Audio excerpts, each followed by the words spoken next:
Have a holly jolly Christmas. XOXO, Gossip Girl.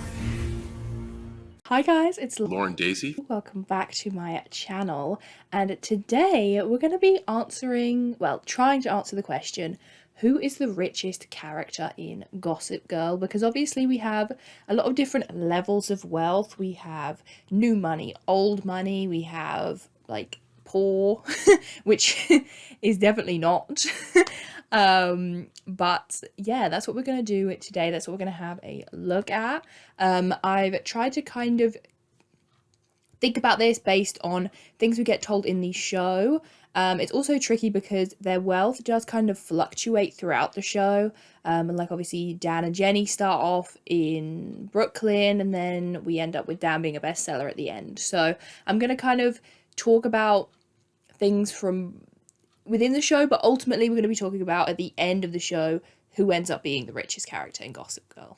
Gossip Girl here, your one and only source into the scandalous lives of Manhattan's elite. So at number 8, I have Vanessa Abrams, and I think it's pretty well established throughout the show that she has the least money out of everybody, even compared to the Humphreys.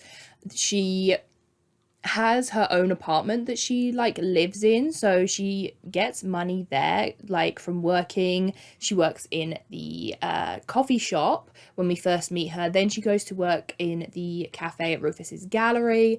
Then obviously she's at NYU, so I assume that she has a student loan. And then I assume she would have gotten paid for her clip that was used on the news of Tripp falling into the river. And then we have her, she gets quite a few good opportunities. She is accepted into the fancy arts school. I can never remember the name of that, I don't know why. And she also gets the offer of that internship in Haiti, I think it was in, and things like that. So we know that she's very talented at what she does, so we can assume that after she left, she still continued to pursue filmmaking or directing, and that's what she ended up doing. When we see her, the next time that we see her after she officially leaves in season 4 is in the season 6 finale, when it kind of goes through everyone realizing that Dan was Gossip Girl the whole time. And she is stood in this cute little kitchen. We know that obviously she went and moved to Barcelona after everything that went down with Juliet. So she lives over there, and she has this cute little house and everything. So it's hard to know how much money she actually makes, but she has this cute little house. We would assume she maybe bought it outright or rents it. We don't really know. And that she continued being a filmmaker in some regard. So while we don't have an official number for how much she earns, I'm going to put her as earning the lowest, but I think she still earns a good wage, for us, for the people that aren't the elite Upper East Siders. Also, I feel like people get a bit confused about the inside storyline. Vanessa did not take the money from Dan. I see that quite a bit, where people think they don't like her. Well, they don't like her for a lot of reasons, but one of the reasons is because she takes the check from inside, right? When she submits it, she tells them to forward the check to her. In my eyes, and what I think happened, is that she got them to forward the checks to her so that Dan would not find out about inside and be able to kind of cancel it or stop it before it got anywhere, right? And she wanted the author to remain anonymous. So if she had then given them Dan's name and address, he would not be an anonymous author anymore. So I think what happened was she said to them, send the check to me, I will then forward it to the author, and that is what she did. I don't think she made any money from inside. She purely just did it to get it published, and then she sends the check to Dan. So there's no kind of money or royalties from that either. At number 7, I put Jenny Humphrey, love of my life. And I put her here because in obviously the earlier seasons, we know that she does struggle with money, and Rufus isn't really able to give her the things that she feels like she needs to fit in. That's why she ends up, making her own clothes, and then ultimately stealing Hazel's mum, I think it is, Hazel's mum's dress, to sell it, to just try and get money to keep up with that world. Then we obviously see her, when Rufus gets married to Lily, she has a lot more access to funds. She has these, bags and these designer outfits and everything that she kind of wanted in the first and second series. And she actually moves back to Hudson, obviously at the end of season 3, before Lily and Rufus get divorced. So we can assume that Rufus didn't want any of Lily's money. I mean, when you get divorced, unless she made Rufus sign a prenup, he should have gotten like half, which is pretty wild considering how much money they have. But Rufus still lives in the flat in Brooklyn, and he has his own like credit card and stuff, and then him and Ivy have that money together he uses the money that she has. So I don't think he ended up getting anything from their divorce. So I don't think any of Lily's money would still be with Jenny, like, by the season finale. She goes to Parsons, which is a fashion school. And if we look, how much is Parsons? So as of the 2022-2023 academic year, the annual tuition for a full-time undergraduate student at Parsons Design School is approximately $50,000, which is crazy. Now, considering that Rufus wasn't able to afford Yale for Dan, we would assume that when it came time for Jenny to go to Parsons, he took that same approach, that, I don't know, that he wasn't going to borrow money from Lily. I don't know. They never actually talk about that. Maybe Lily did pay for her tuition. We just don't know. But then we also hear about her and Eric, in London over Christmas and things like that. So they don't really keep it that consistent with where Jenny is in seasons 4, 5, and 6. We don't hear like loads of updates about her. So we can assume that she has, pretty good money. I mean, up until Rufus and Lily get divorced in season 6, we can assume that she was still getting money from Lily in that time, and that she would have had a student loan for going to Parsons and everything like that. So yeah, in that time between when she leaves us in like the beginning of season 4 up until season 6, we can assume that's kind of like Lily's money. Rufus like opens his new art gallery as well at the end of season 6 or whenever that is. So there could be, income from that as well. Like I said, student loan, kind of hard to know. Then in the season 6 finale, in the time jump, we get to see Jenny again, and she is actually designing for Waldorf Designs. She has a line called J for Waldorf Designs, which is really cute.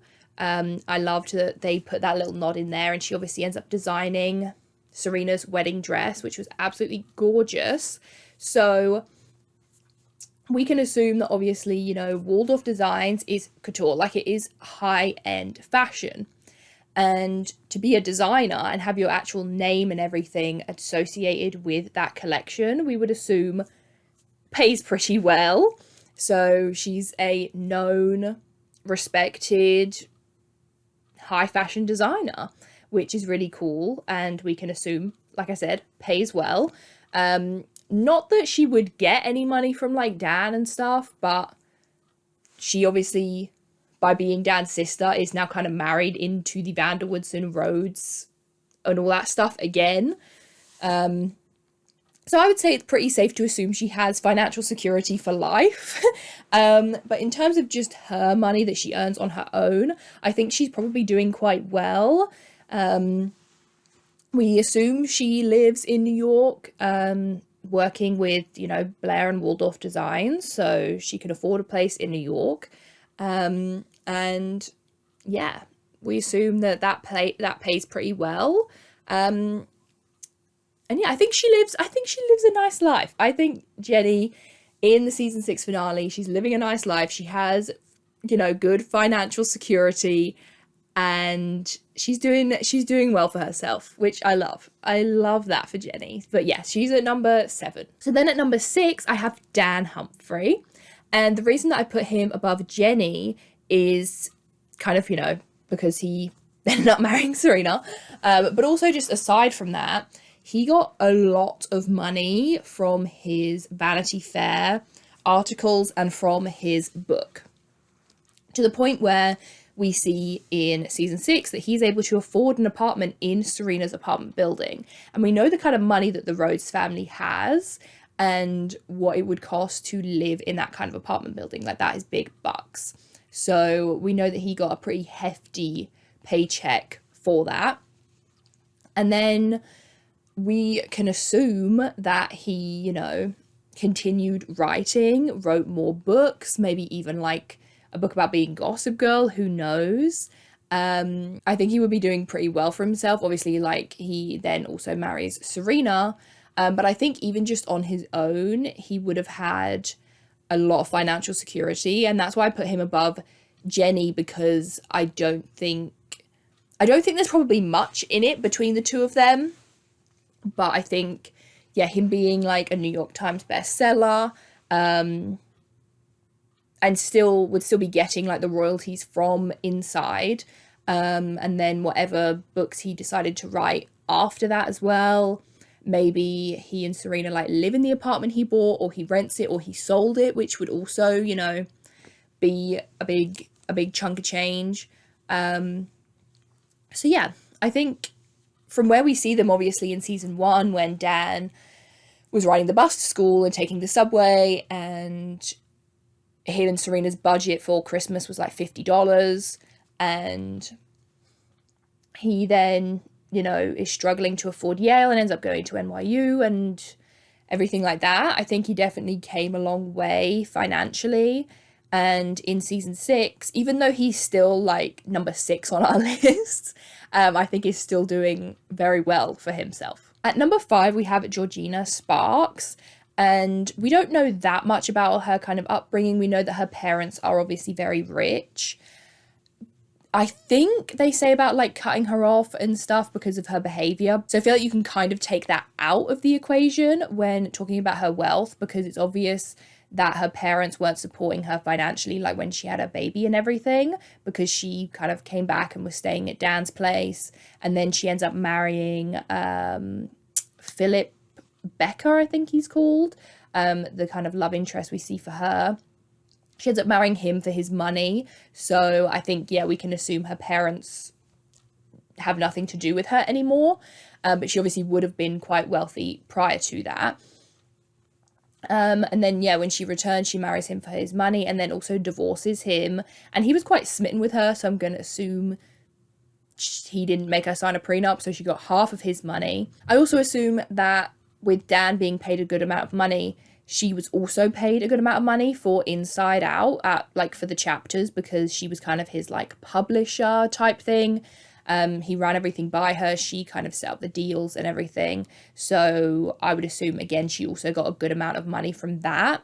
She's also very like savvy and smart. I feel like she seems like the type that would like invest and like, I don't know, be good with money in a way. I don't know.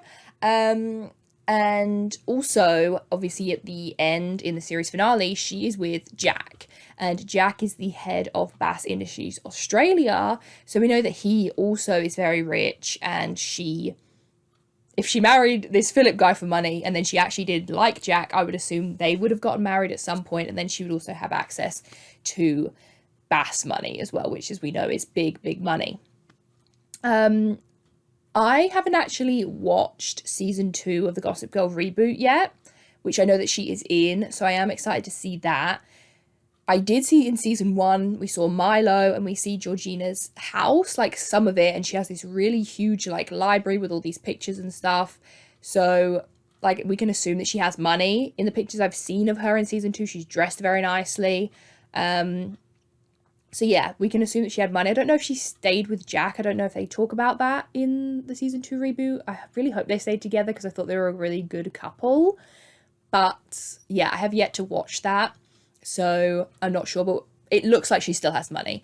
And just because of like her family ties, because of just how scheming and whatever she is, I don't know, I just feel like she has more money than Dan. I don't know why, but I just do. Okay, so now we're getting into the top 4, and I feel like this is kind of where we start to get to like the big monies, okay? And at number 4, I have Blair Waldorf. And I think out of the 4 of the Non-Judgmental Breakfast Club, she earns the least, or like has the least. Even though obviously she is very wealthy, Eleanor has this successful clothing brand that then Blair also becomes part of and runs, and they live in this like beautiful apartment and everything.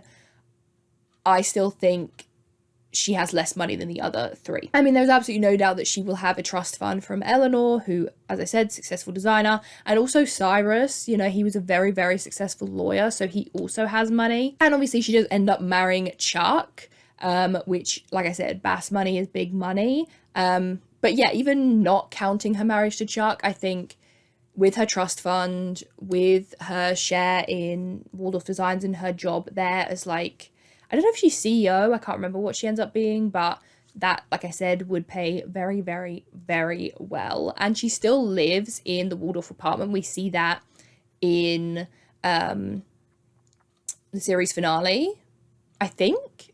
I always assumed that was Blair's house. Yeah, it must be, because like they're like Henry's toys and stuff are in there. So we know that she still lives there. We can assume maybe they like own it or rent it or whatever, so then they could always like sell that as well. And I'm not sure what Harold does. I don't know if they say in the show. I don't know why I feel like he's a lawyer, but I'm not entirely sure. But he obviously has big money. He owns that house in France that she goes and visits. So the Waldorfs are doing well. And also Cyrus and Eleanor actually move out of the Waldorf apartment. They move to Paris. So it's just Blair there by herself. I don't know if we assume that the Waldorfs, they pay for that apartment and she just lives in it, or if she now is the one that pays the money. Either way, big monies. And I also see people talk about the Waldorf hotel empire kind of thing, like the Waldorf hotels, that whole thing, that her family is connected to that. And while they are in the book, they never mention this in the show, so I don't know if we're supposed to take that as canon in the show because it is in the books. But if it is also canon in the show, that is a huge amount of money, and a huge financial empire, which I think would put her like higher on this list. But because I don't count it, because they don't actually mention it in the show, that's why I've put her at 4th. At number 3, I have Nate Archibald, and I feel like maybe some people would swap Nate and Blair around, but the reason I have Nate at 3 is because he comes from the Vanderbilts, and the Vanderbilts are old money, and they like, it's pure generational wealth, and they have so much money. They have so much money. And I mean, Nate does end up like putting all of his money into the Spectator. So it's kind of hard to know like if he then would have gotten more money from the Vanderbilts and stuff. But he goes on to run an incredibly successful New York newspaper, The Spectator. As we see him, like he's literally getting off like a private plane and everything. He also is talking about like running for mayor. So again, huge money. And he seems to be pretty like self-sufficient. Like he doesn't have a partner or anything. So it's kind of just him. We know that obviously Anne had a lot of money because she was the one from the Vanderbilt side out of his parents. So she would then like leave him money and everything as well. So, yeah, hard to know. I think maybe it should be Nate 4th and Blair 3rd. But I don't know. That Vanderbilt money, like that is big. That is big money. So I don't know. And then like what's going to make more money, the Waldorf Designs or the Spectator and being the mayor? I don't know. You guys, we'll leave it open. Blair or Nate? Who do you think has more money? Not including like the fact that she's married to Chuck. Okay, at number 2, I have Serena van der Woodsen. And this is because that Rhodes money is hefty. Okay? That CC Rhodes Trust Fund is insane. I can't even guess how much money is in that trust fund. I truly can't guess. It is an insane amount. Like, they are fully willing to pay Damien, like, I think it was like $100,000 or something, or $50,000 to keep quiet. And that was like on the first day that Eric had his trust fund. Like, that was nothing to them. They spend money left, right, and center in this show. I literally couldn't even guess how much money's in that trust fund. So she has a lot of money just off the bat, just from the trust fund, because Serena, she works as the, like, kind of, I don't even know, like, personal assistant or whatever. She does, like, the film company job that she has. Why can't I remember what any of these things are called? She's the assistant to, obviously, like, Trip in the political campaign. She has a few jobs throughout the series, but nothing that would pay, like, the same kind of money. Like, she kind of just does them, like, for fun in a weird way. And we don't know anything about what she does in the future. They don't say if she has her own clothing line, if she has her own company, what she does. So we kind of just have to guess. So I'm going more based off of, like, Rhodes money.